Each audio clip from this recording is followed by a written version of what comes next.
Naitwa Esther Thomas, ni naibu katibu mkuu wa chama cha ACT Wazalendo, na leo tumekuwa hapa Karimjee kupata semina kuhusiana na gharama za uchaguzi. Sote tunafahamu kwamba tumetoka kufanya uchaguzi mkuu mwaka jana, lakini moja ya sheria ambayo iliyopo ni kuweza kurudisha mrejesho wa namna gani tumetumia zile fedha katika uchaguzi.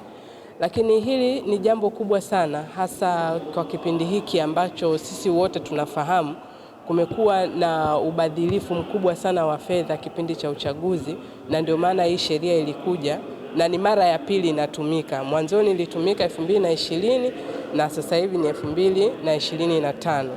Kikubwa ambacho sheria hii inataka ni kuweka usawa kwenye vyama katika matumizi ya pesa kipindi cha uchaguzi, ili wale ambao wana fedha nyingi wasiweze kutumia fedha hizo vile ambavyo wao wanataka. Na ndio maana kuliwekwa kikomo cha kuweza kuhakikisha kwamba kama unagombea jimbo fulani kuna ukomo wake wa kutumia fedha fulani. Kama unagombea kata pia kulikuwa na kikomo, kama unagombea urais pia kulikuwa na kikomo.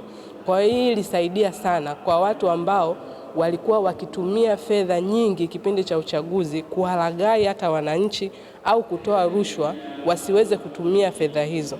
Na hii ilisaidia pia vile vyama vingine vidogo waweze pia kuwa kwenye mstari mmoja na hivi vyama vikubwa. Kikubwa kilichoko hapa ni jambo ambalo limekuwa ni changamoto hasa kwa wagombea, kwa sababu wengi walikuwa wana matarajio kwamba wakiweza kujaza hizi fomu watarudishiwa fedha, lakini ni tofauti kwamba fedha unazotumia ni za kwako mwenyewe na unatakiwa ufanye return, sio kwamba unatakiwa ufanye return ili urudishiwe zile fedha.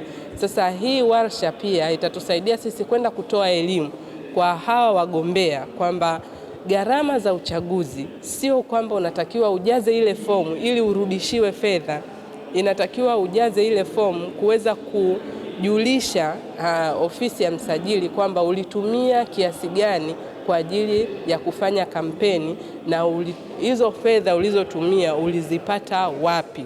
Kwa mfano, kuna fedha za mtu binafsi kama mgombea, lakini pia kuna fedha za kuchangiwa na wadau mbalimbali, aidha marafiki au jamaa, au kama kuna mashirika au kuna jambo lolote ambalo wewe ulilifanya ukapata hizo fedha.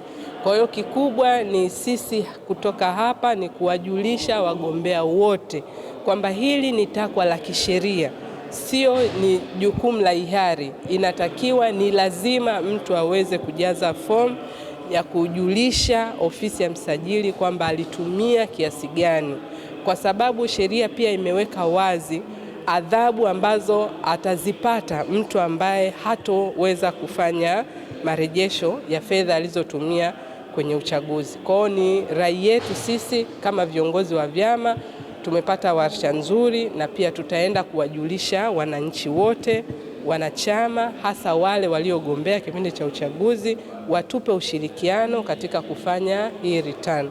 Na tunaweza kupendekeza pia kwa msajili ni namna gani hii sheria inaweza kuwa inaweza ikafanyiwa maboresho huko baadaye kama kutakuwa na ulazima huo, kwa sababu ni jambo jumuishi na ni jambo ambalo kwa upande wetu sisi kama vyama ambavyo tunakuwa, acha vile vyama ambavyo vina pesa nyingi, kama vyama ambavyo tunakuwa, ni jambo zuri kwetu kwa sababu litatupa fursa ya kuonekana wanyonge kwenye vyama ambavyo vina fedha, na pia wale vyama vingine pia itawapa fursa ya kutokufanya ubadhilifu wa fedha hasa kipindi cha uchaguzi.